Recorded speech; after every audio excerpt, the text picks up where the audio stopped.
Tumekuja kuripoti polisi kama tulivyotakiwa jana. Baada ya kuachiwa, tumeambiwa turudi Alhamisi saa 4 asubuhi. Kwa tutarudi Alhamisi saa 4 asubuhi.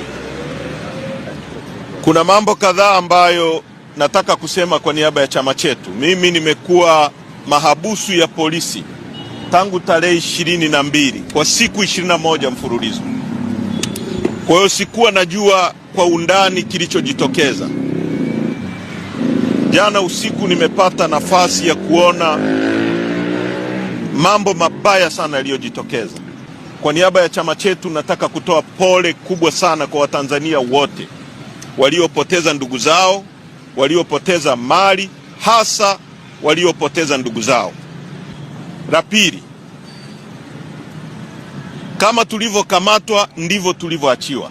Hakuna mazungumzo yoyote tuliyofanya na mtu yoyote. Nataka hili liwe very clear kwenye public, kwa sababu watu wasilete propaganda kwamba tumeachiwa kwa makubaliano fulani. Hatuna makubaliano tuliyoachiwa nayo. Bado sisi ni watu tunaamini ni innocent, na tunataka watu wengine wote wanaoshikiliwa kinyume cha utaratibu waachiwe, waende kwenye familia zao. Tunataka watu wote walioachiwa, waliobambikiwa kesi iachwe mara moja.